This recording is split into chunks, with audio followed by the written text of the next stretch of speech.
There are three common reasons managing money feels harder than it should, and none of them are about how much you earn. Most people assume the fix is just making more money, but I've worked with people who earn great incomes and still feel completely lost when it comes to their finances. For many, it's not an income problem. It's a structure problem, and once you understand what's actually causing it, fixing it becomes a lot more straightforward than you'd expect.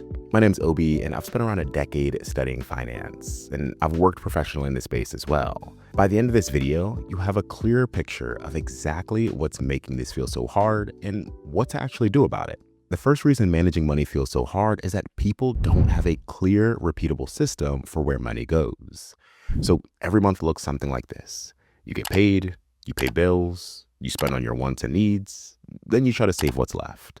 And next month, same thing over again. That's not a system. That's guesswork on repeat. And that guesswork, it adds up. Every time you check your account, you're not just looking at numbers. You're asking yourself a dozen questions at once. Am I okay? Did I overspend? Can I afford this? That cycle is exhausting, and it never really dies down until you have a structure underneath it. A survey showed that nearly 90% of the US adult respondents reported feeling stress over their finances. And I'd argue that a big part of that isn't math. It's the uncertainty, not knowing if you're behind or ahead, or not knowing if what you're doing is working. A system fixes that. When money flows predictably to categories, bills, savings, goals, you stop wondering. You know what's covered, you know what's next, and the noise in your head gets quieter. Most of the time, today's money challenge isn't that people don't care. It's that they're trying to manage something that has no structure. But here's where it gets interesting. Even people who try to build structure often hit the second problem, and it's one most people don't truly recognize until it gets pointed out. Which brings me to complexity. Not the complexity of finance itself, but the complexity that people accidentally create while trying to stay on top of things. Like that 401k that's still sitting with an employer you left 3 years ago, or the subscriptions you signed up for with good intentions but barely use.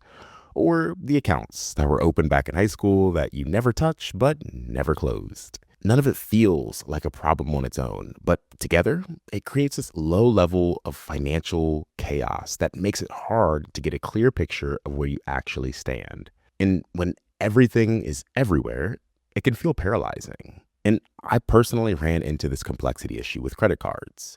See, my wife and I, we love using credit cards strategically for lounge access, cash back, free hotel stays. And for a while, I kept thinking I needed more cards because I was leaving value on the table. But here's what I realized.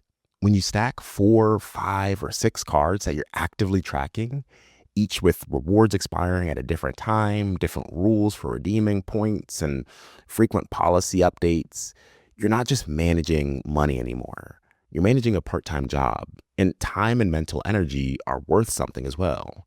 So I made a decision. Unless a new card fits naturally into how we already spend, I'm not adding it. And I know I'm not squeezing out every possible dollar of value, but I'm also not spending hours tracking it. And for me, that trade-off is worth it. One thing that helped me get there was treating simplicity as a goal, not a sign that I wasn't doing enough.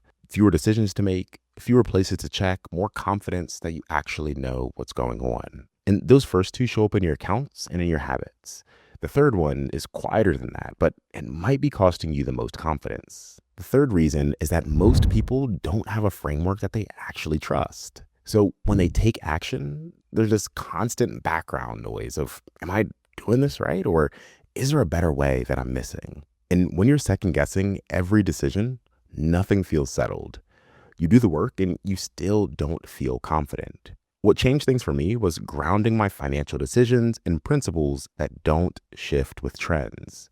And for me, a lot of that comes from the Bible. Proverbs 22:7, it says that the borrower is slave to the lender. 1 Timothy 6:6 talks about godliness with contentment being great gain. And Luke 16:10 says whoever is faithful with little can be trusted with much. See, these aren't hacks. They're stable reference points. And when you have a stable reference point, you stop reacting to every new video, every new strategy, and every new opinion. And if you like practical frameworks like this that you can actually apply to your daily money decisions, I send them in my newsletter every other week. It's free and built for people who want to think more clearly about money and not just follow more rules. Link is in the description if you want to check it out. And here's one more thing worth saying.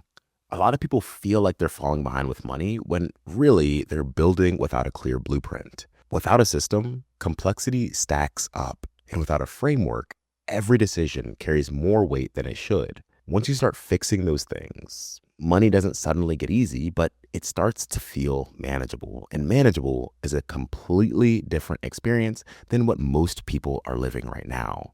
You're not behind because you don't care. It's likely you feel behind because no one ever gave you a structure that actually works. A lot of people recognize these patterns and want to take action, but then hit a wall when it comes to actually getting started with things like investing. They know they should start, but not knowing if they'll do it right keeps them waiting. And every year that passes costs something you can never get back.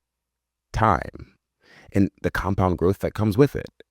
And that's exactly what I'm breaking down in the next video. So if that sounds helpful, make sure you're subscribed so you don't miss it. And if this video helped, hit the like button as it does help other people like you find it. Thanks for watching, and I'll see you in the next one.